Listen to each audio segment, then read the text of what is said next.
Bienvenidos a otro tiempo de la exposición de la palabra de Dios. Durante los meses de octubre y noviembre hemos estado compartiendo el tema principios básicos de la fe cristiana, y durante el desarrollo de esta serie hemos compartido los siguientes mensajes. Número 1, el Dios que es. Número 2, la historia de todo hombre. Número 3, una salvación tan grande. Número 4, la familia de Dios, la iglesia. Número 5, el sacerdocio del creyente. Número 6, nuestro mandato misionero. Número 7, el bautismo y la cena del Señor. Número 8, la semana pasada, la mayordomía bíblica. Y hoy compartimos el tema número 9 y el último tema de esta serie de mensajes de octubre y noviembre de principios básicos de la fe cristiana. Y el tema de hoy lo hemos titulado Los últimos días. Y el pasaje que inicialmente tomaremos como referencia para comenzar nuestra presentación está en la segunda carta del apóstol Pablo a Timoteo, en el capítulo 3, versículos 1 al 14, que dice de la manera siguiente: también debes saber esto, que en los postreros días vendrán tiempos peligrosos, porque habrá hombres amadores de sí mismos, avaros, vanagloriosos, soberbios, blasfemos, desobedientes a los padres, ingratos, impíos, sin afecto natural, implacables, calumniadores, intemperantes, crueles, aborrecedores de lo bueno, traidores, impetuosos, infatuados, amadores de los deleites más que de Dios, que tendrán apariencia de piedad, pero que negarán la eficacia de ella. A estos evita, porque de estos son los que se meten en las casas y llevan cautivas a las mujercillas cargadas de pecados, arrastradas por diversas concupiscencias. Estas siempre están aprendiendo y nunca pueden llegar al conocimiento de la verdad. Y de la manera en que Janes y Jambres resistieron a Moisés, así también estos resisten a la verdad, hombres corruptos de entendimiento, reprobos en cuanto a la fe, mas no irán más adelante, porque su insensatez será manifiesta a todos, como también lo fue la de aquellos. Pero tú has seguido mi doctrina, conducta, propósito, fe, longanimidad, amor, paciencia, persecuciones, padecimientos como los que me sobrevinieron en Antioquía, en Iconio, en Listra, persecuciones que he sufrido, y de todas me ha librado el Señor. Y también todos los que quieren vivir piadosamente en Cristo Jesús padecerán persecución, mas los malos hombres, los engañadores, irán de mal en peor, engañando y siendo engañados. Pero persiste tú en lo que has aprendido y te persuadiste sabiendo de quién has aprendido. Quiero invitarles a inclinar su rostro, cerrar sus ojos y oremos al Señor para que Él pueda tomar el control de este tiempo y guiarnos a la comprensión del estudio de su palabra. Padre Celestial, una vez más estamos delante de ti reconociéndote como nuestro Padre bueno, nuestro Padre eterno, nuestro Rey de Reyes, Señor de Señores, nuestro Príncipe de paz, aquel que merece ser adorado, ser reconocido sobre todo y delante de todos. A ti la honra y la gloria, a ti te alabamos y te adoramos en esta hora. Y también acudimos delante de ti para que te presentes de manera especial entre nosotros y que podamos contar no solamente con tu presencia, sino también con tu poder, con tu dirección. Alumbra nuestro entendimiento y ayúdanos a comprender tu voluntad revelada en tu palabra y ponerla en práctica en cada una de nuestras vidas. Toma el control de este tiempo, oramos en el nombre que es sobre todo nombre, en el nombre de nuestro Señor Jesucristo. Amén y amén. La Biblia es un libro que habla del tiempo, desde los primeros días hasta los últimos días. Los primeros días tienen que ver con la creación de todas las cosas, los últimos días tienen que ver con la consumación de todas las cosas. Este evento final hacia el cual se mueve toda la creación.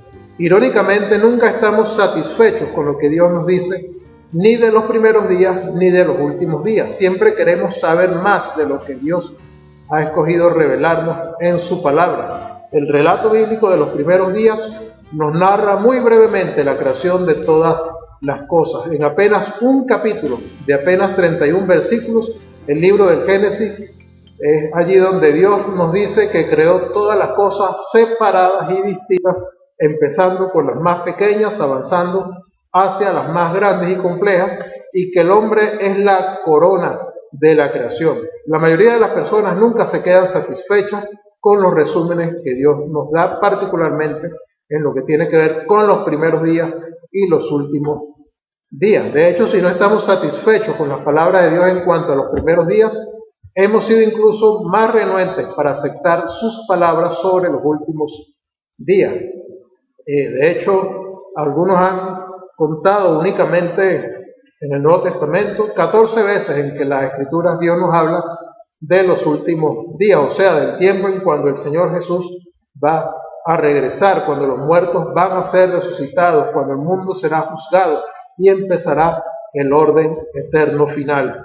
Dios no da ningún indicio de querer decirnos todos los detalles de estos eventos, cuándo van a suceder o cómo van a suceder con exactitud, sino que simplemente nos dice que van a suceder. A pesar de estas generalidades, muchos teólogos han desarrollado varios sistemas de interpretación, todos ellos con su base bíblica, y que tratan de explicar cómo van a suceder estas cosas. Han tratado de pintar un cuadro completo y detallado de los eventos venideros.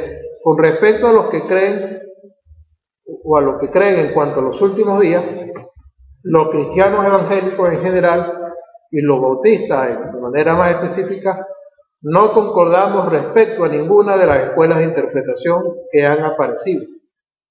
De hecho, George Truett, tal vez el más grande pastor bautista, era postmilenialista, refiriéndose a los nombres que adquieren o que asumen las diferentes escuelas de interpretación sobre los últimos tiempos.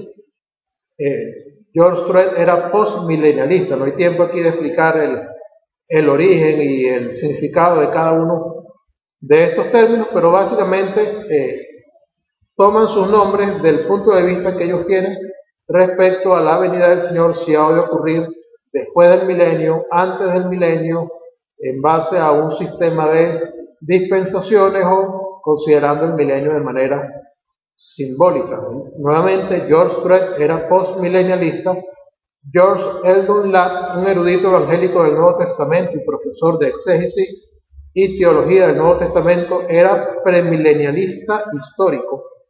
Adrian Rogers, pastor y autor y presidente de la Convención Bautista del Sur, era premilenialista dispensacionalista, y otros pastores destacados de nuestro tiempo, como Charles Stanley y John MacArthur, también son premilenialistas dispensacionalistas. Es bueno aclarar que es diferente el premilenialismo dispensacionalista que el premilenialismo histórico.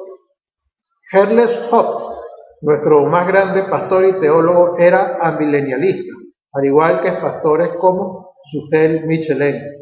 Todos estos hombres creían que la Biblia era la palabra, o es la palabra de Dios inspirada. Todos ellos creen esto y creían esto, que la Biblia es la palabra de Dios inspirada, autoritativa y suficiente. Pero en este tema la interpretaban de forma diferente. Thomas Jefferson dijo una vez: buenas personas con buenas intenciones y los mismos hechos no siempre concuerdan. Y esto nunca ha sido más cierto cuando se trata sobre todo de lo que tiene que ver con los últimos días y la enseñanza bíblica. Obviamente que Cristo no quiso que tengamos todos los detalles de los eventos futuros, porque de haberlo querido nos los habría dado de forma mucho más clara, pero sí, ciertamente nos dio todo lo que necesitábamos saber sobre esto.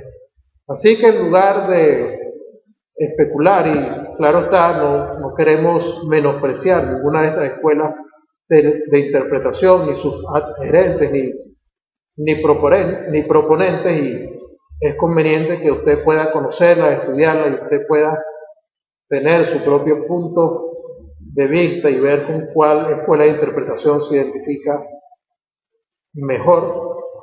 Independientemente de todo esto, hay cosas básicas que sabemos con certeza y cosas en las que todos los creyentes, todos los cristianos evangélicos, bautistas y otras denominaciones estamos de acuerdo o deberíamos estar de acuerdo. Hay al menos 5 asuntos que vamos a compartir en esta oportunidad. Número 1, Cristo vuelve. Número 2, la resurrección y el arrebatamiento siguen luego. Número 3, el juicio es seguro. Número 4, las personas pasarán la eternidad en el cielo o en el infierno. Número 5, el pueblo de Dios será preservado hasta el fin. Número 1, primero, Jesús vuelve otra vez. Hay algo cierto en el mundo, o hay algo cierto, el mundo no ha visto al Señor por última vez. Tenemos su palabra en esto. En Juan capítulo 14, Jesús trata de consolar a sus discípulos después de haberles anunciado su muerte cercana y les dice que no se turben. Implica que en la casa del Padre hay campo para todos y que Él va a prepararles un lugar, y luego les dice claramente: y si me fuere y os preparara el lugar, vendré otra vez y os lo tomaré a mí mismo, para que donde yo estoy, vosotros también estéis. Juan 14, 13. Nosotros tenemos una promesa igual de clara dada por el ángel del Señor después de que Jesús fue crucificado, sepultado y resucitado de los muertos y ascendió al cielo. Un ángel les dijo a los discípulos que estaban contemplando a Jesús cuando ascendía al cielo, los cuales también le dijeron: varones galileos, ¿por qué estáis mirando al cielo? Este mismo Jesús que ha sido tomado de vosotros al cielo, así vendrá como le habéis visto ir al cielo. Hechos capítulo 1, versículo 11. La Biblia nos dice que su regreso será súbito, como ladrón en la noche. Segunda de Pedro 3:10. Será triunfante.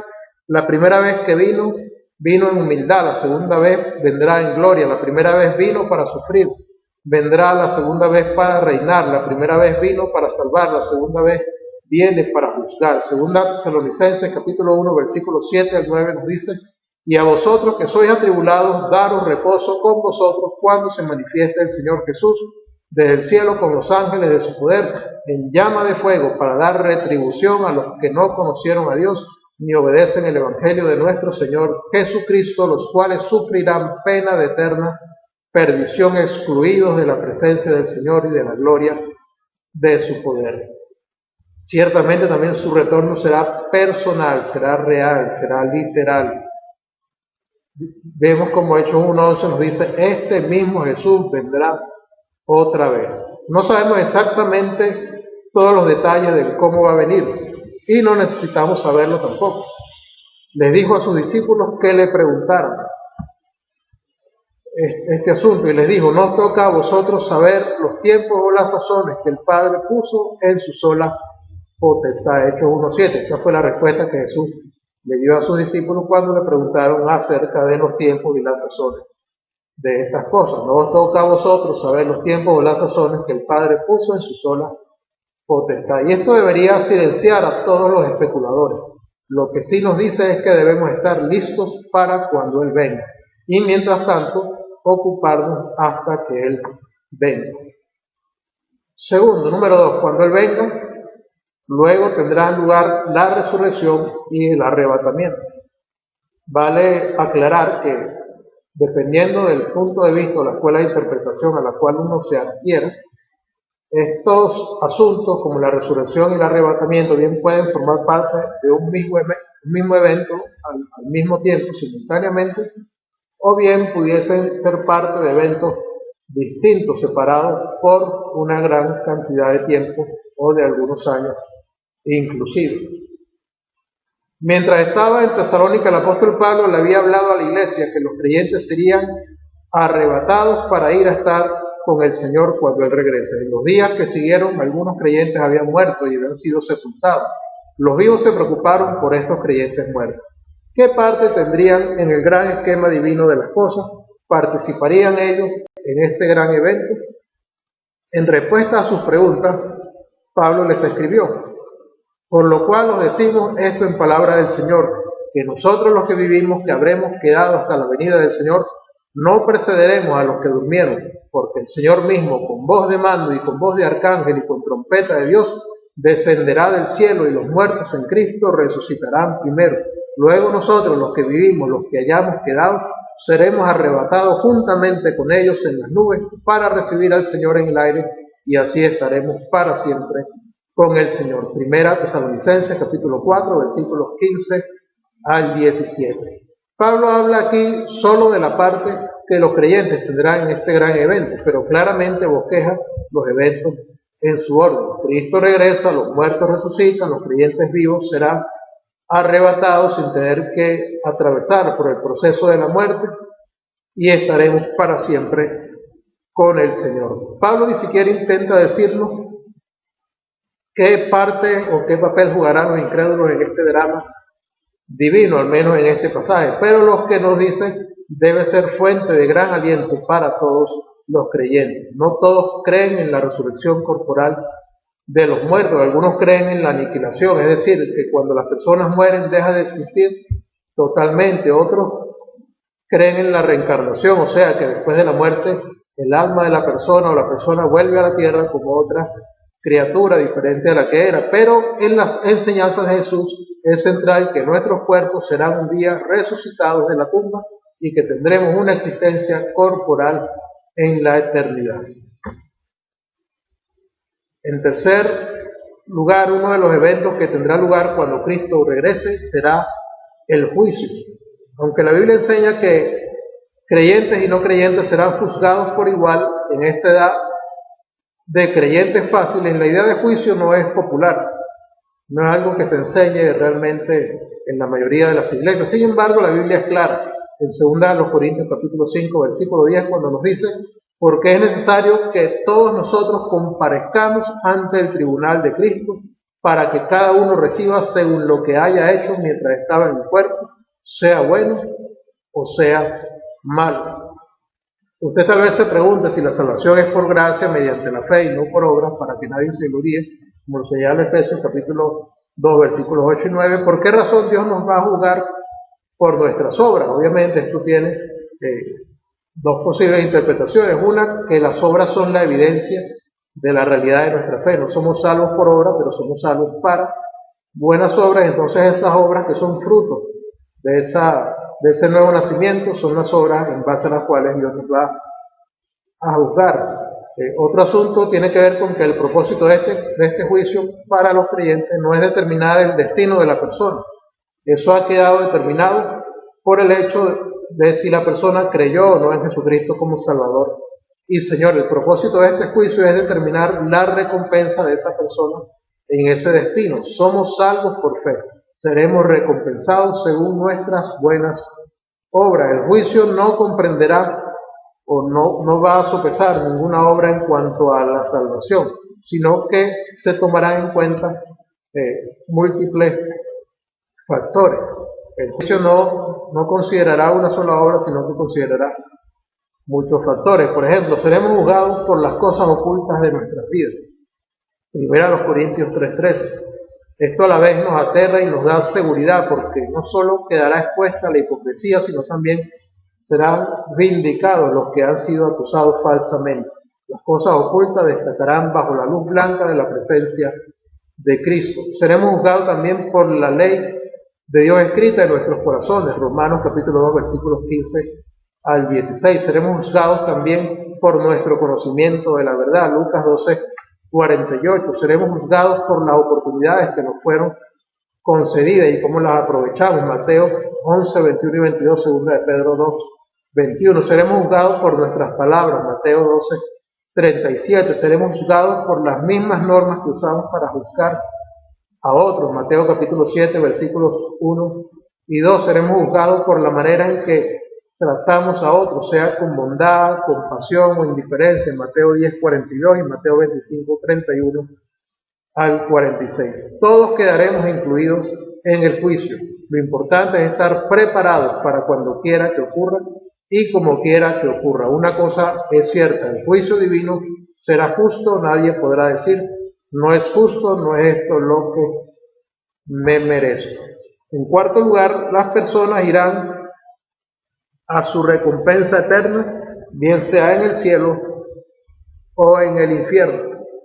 No hay equívoco de que Jesús creía y enseñaba que hay un infierno, un lugar de sufrimiento, un lugar de recuerdo, pero también un lugar de desesperanza y sin escape. Pero también no hay duda que Jesús creía y enseñaba un cielo, un lugar de consuelo, un lugar de recompensa, un lugar de esperanza. En Lucas capítulo 16, versículos 19 al 31 se nos narra el relato del del hombre rico y Lázaro. Dice de la siguiente manera: había un hombre rico que se vestía de púrpura y de lino fino y hacía cada día banquete con esplendidez. Había también un mendigo llamado Lázaro que estaba ahí echado en la puerta de aquel lleno de llagas y ansiaba saciarse con las migajas que caían de la mesa del rico. Y aún los perros venían y le lamían las llagas. Aconteció que murió el mendigo y fue llevado por los ángeles al seno de Abraham, y murió también el rico y fue sepultado. Y en el Hades alzó sus ojos estando en tormentos y vio de lejos a Abraham y a Lázaro en su seno. Entonces él, dando voces, dijo: Padre Abraham, ten misericordia de mí, y envía a Lázaro para que moje la punta de su dedo en agua y refresque mi lengua, porque estoy atormentado en esta llama. Pero Abraham le dijo: Hijo, acuérdate que recibiste tus bienes en tu vida y Lázaro también males, pero ahora éste es consolado aquí y tú atormentado. Además de todo esto, una gran cima está puesta entre nosotros y vosotros, de manera que los que quieren pasar de aquí a vosotros no pueden ir ni de aquí a allá, ni pasar para acá. Entonces le dijo: te ruego pues, Padre, que le envíes a la casa de mi padre, porque tengo 5 hermanos, para que les testifique a fin de que no vengan ellos también a este lugar de tormento. Y Abraham le dijo: a Moisés y a los profetas tienen, óigalos. Él entonces dijo: no, Padre Abraham, pero si alguno fuere a ellos entre los muertos, se arrepentirán. Mas Abraham le dijo: si no oyen a Moisés y a los profetas, tampoco se persuadirán, aunque alguno se levante de entre los muertos. Vance Havner decía que su padre se convirtió por la predicación de un sermón espeluznante que le asustó hasta los huesos.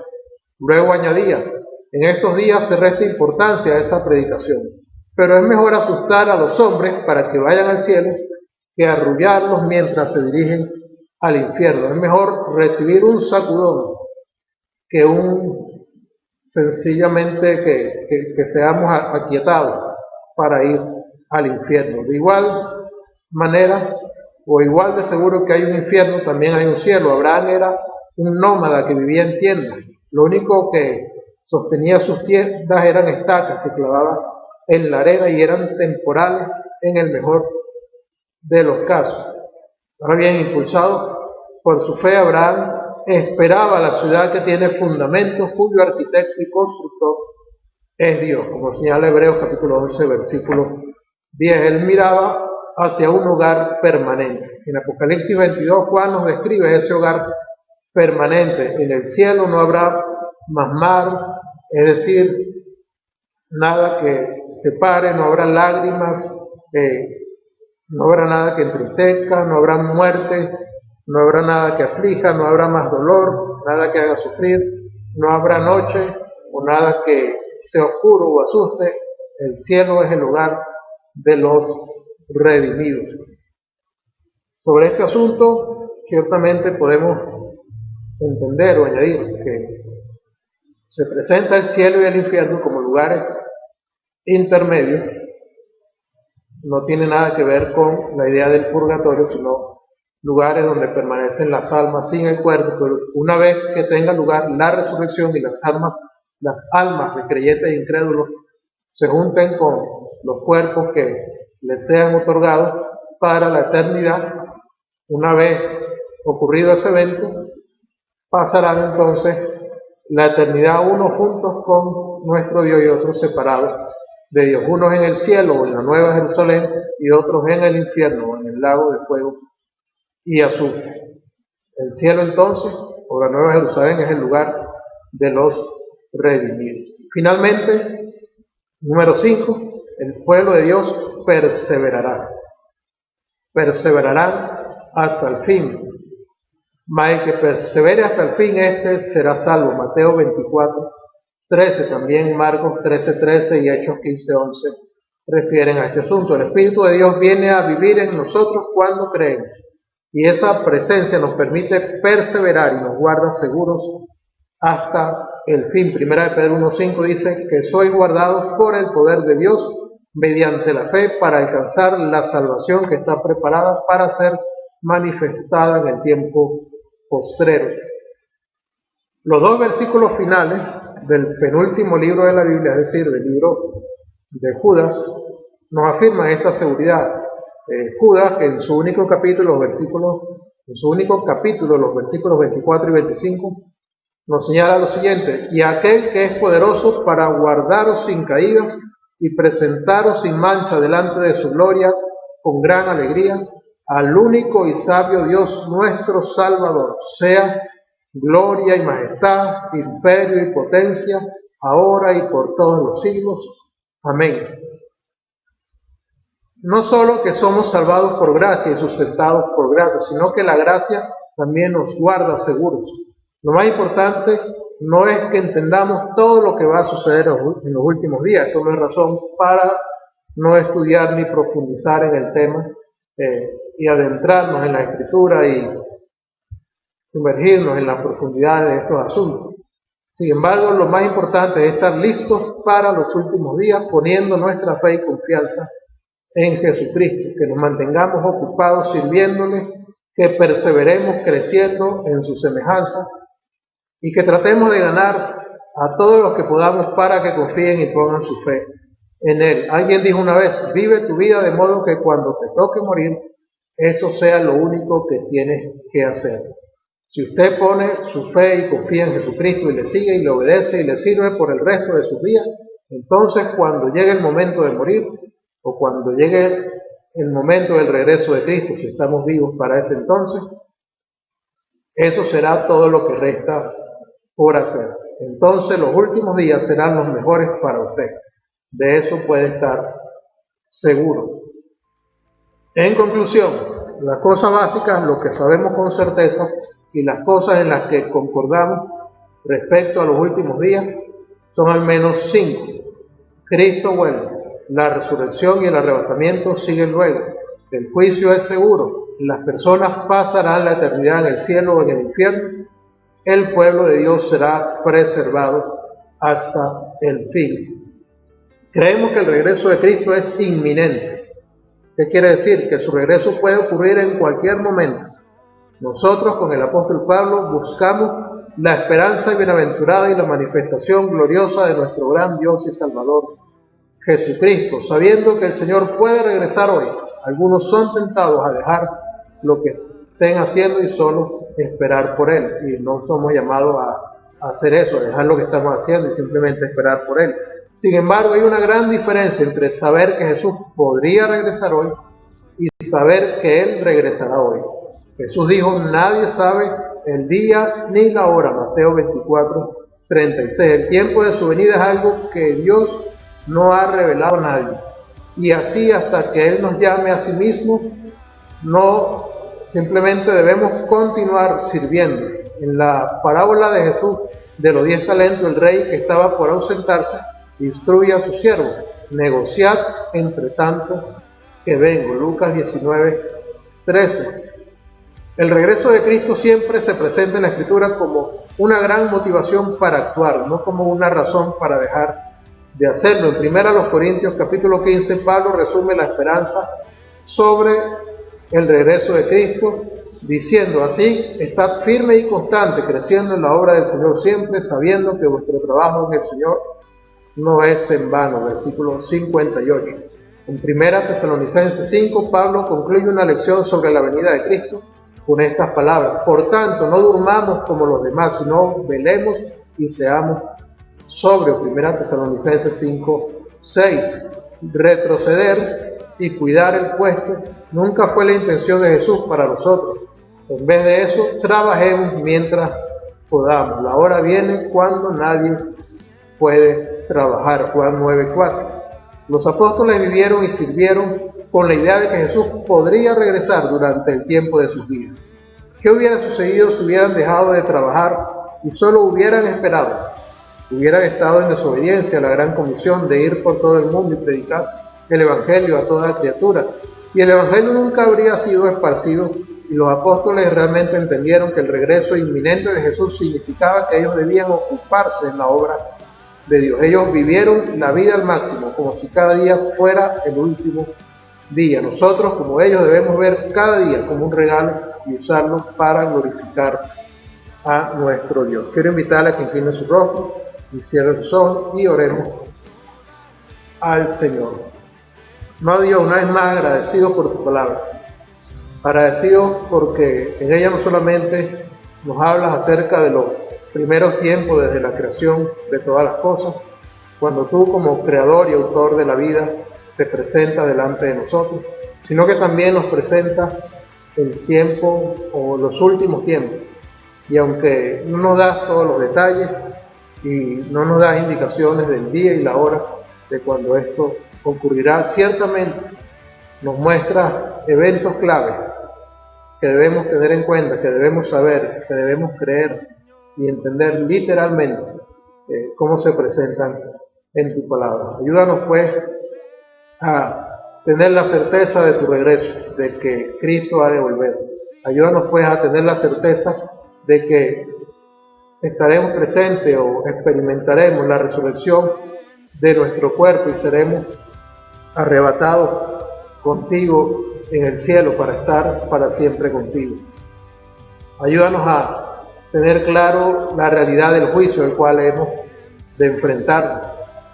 Y ayúdanos, Señor, también a entender que las personas pasarán la eternidad bien en el cielo o bien en el infierno. Señor, que esta certeza de que el pueblo de Dios será preservado hasta el fin pueda darnos paz y tranquilidad y pueda motivarnos a ocuparnos en lo que tenemos que ocuparnos. Y esta realidad del juicio, esta realidad del cielo y del infierno, también sea una motivación primeramente para los amigos que nos oyen y nos ven en esta ocasión, para que ellos puedan tomar la decisión que deben tomar de arrepentimiento y fe en Cristo como Señor y Salvador de sus vidas, y puedan liberarse de la condenación eterna, puedan liberarse de esa ira de Dios que cierne sobre ellos y de esa realidad del infierno que es presente para sus vidas si no toman esa decisión de arrepentimiento y fe, y puedan tener la certeza de una vida eterna verdadera junto contigo en la eternidad, en el cielo, en la nueva Jerusalén que has preparado y que estás preparando para que estemos contigo para siempre. Señor, ayúdanos a vivir cada día como si fuera el último, que el tema de los últimos tiempos no sea un motivo para quedarnos sin hacer nada, sino que sea un motivo para continuar acudiendo a ti, relacionándonos contigo, teniendo comunión contigo, con tu palabra, congregándonos, haciendo vida de iglesia, perseverando unánime con los hermanos de la fe en todas las cosas que tú quieres que perseveremos, pero que también nos ocupemos en servirte, nos ocupemos en proclamar el Evangelio y guiar a otros a tus pies para que también puedan pasar la eternidad contigo y tener esa certeza, y que todo esto sea una gran motivación para velar, para mantenernos sobrios, para mantenernos activos haciendo la obra que nos ha encomendado, de modo que cuando regrese o cuando toque el tiempo de nuestra partida sea lo único que quede por hacer y hayamos cumplido el propósito y el plan de Dios para nuestras vidas. En tus manos pues dejamos nuestra vida, agradecidos por tu palabra, te alabamos por ella y por tu soberanía, tu poder sobre el orden de todas las cosas, y porque no tenemos duda que como Dios fiel, como Dios soberano, como Dios poderoso, que ha hecho todo lo que le place, también llevará a feliz término todas las cosas, a la consumación de todas las cosas, y cumplirá con lo que ha dispuesto en su palabra. Que la segunda venida pues sea amada por nosotros, sea esperada por nosotros, sea anhelada por nosotros, y que vivamos a la luz de esa segunda venida. Oramos en el nombre de Cristo Jesús. Amén y amén. Una vez más queremos agradecerle por su atención, por su tiempo, por escuchar y ver esta presentación de la palabra del Señor.